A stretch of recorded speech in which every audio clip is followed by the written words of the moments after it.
Voy a pasar al siguiente párrafo. Por lo que parece, el juez llamará a declarar a los responsables de dos cabeceras digitales que han venido publicando sobre este asunto. En mi opinión, son medios de marcada orientación derechista y ultraderechista. Como es lógico, Begoña defenderá su honorabilidad y colaborará con la justicia en todo lo que se la requiera para esclarecer unos hechos tan escandalosos en apariencia como inexistentes. Aquí, de nuevo, aquí hay una parte que creo que debería valernos para reflexionar sobre la cuestión de la ideología a nivel general, en la medida en que hay una mención a los medios de comunicación. O sea que ahora ya no me estoy refiriendo tanto,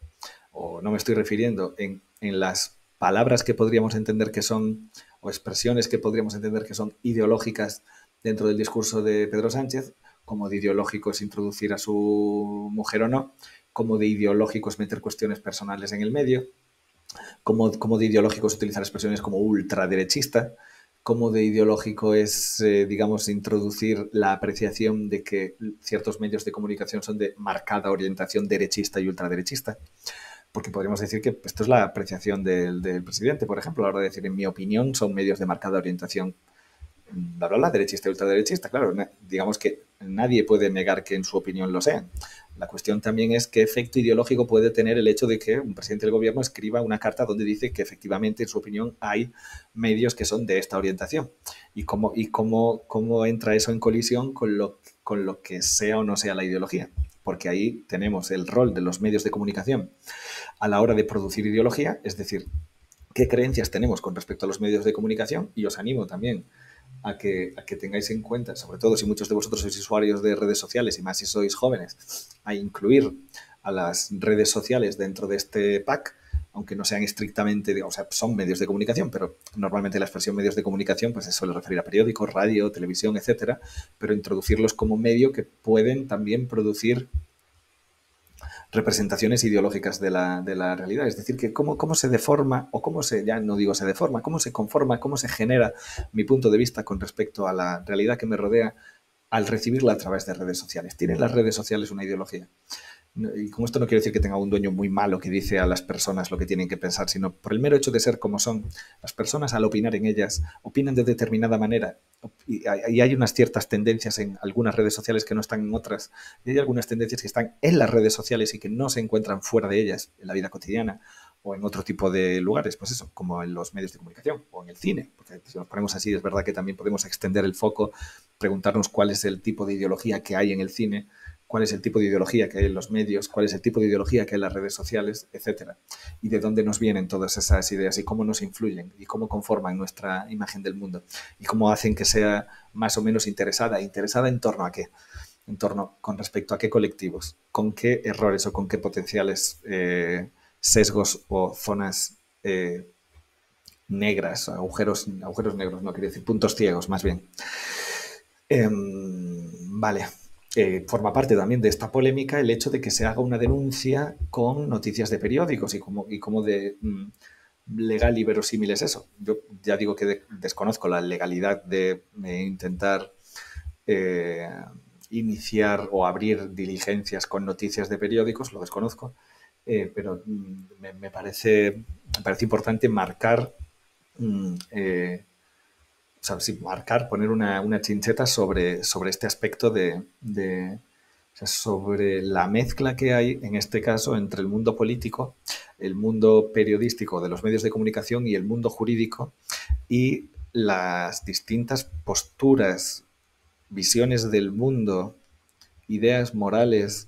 y tendencias políticas que hay mezclados en distintos niveles en todos ellos, sea al nivel de la información, sea al nivel de las leyes, sea al nivel de las ideas políticas, y ver que hay un solapamiento entre ellas que se encuentra metida ya en esta polémica y que se encuentra ahora mismo en la vida pública, esa especie de interrelación y de cercanía entre los medios de comunicación y los políticos, cómo los medios de comunicación están constantemente entrevistando a políticos, cómo los políticos, vamos a decirlo así, necesitan de los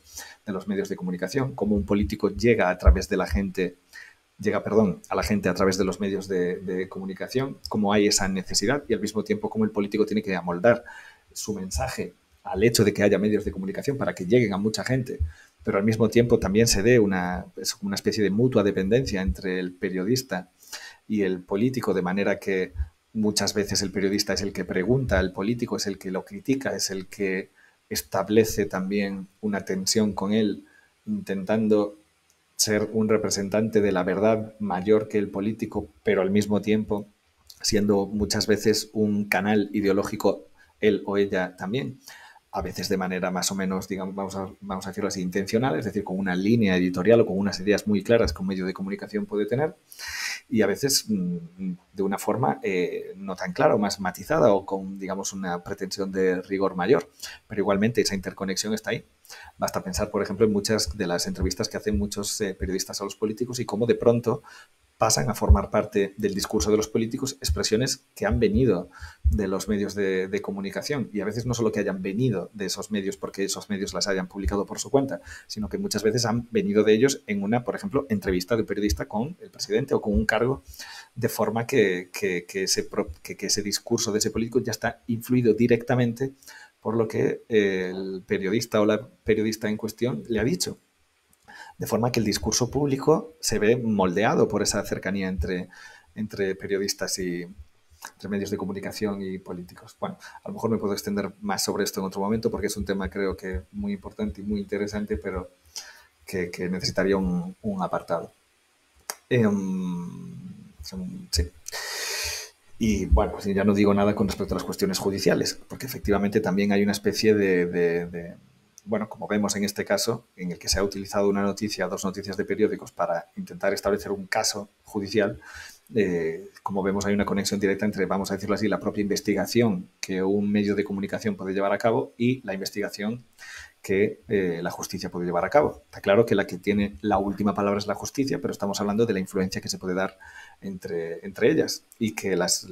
averiguaciones que pueda tener un medio de comunicación puedan servir para orientar el dictamen o el veredicto de un juez. Y al mismo tiempo tendríamos que pensar ese juez o esa jueza o los jueces o las juezas en general, qué ideas tienen, qué ideas políticas tienen, cuánto pesa su cargo, cuánto pesa el hecho, cuánto pesa su profesión y cuánto pesa su ideología política y cuánto depende la una de la otra. En fin.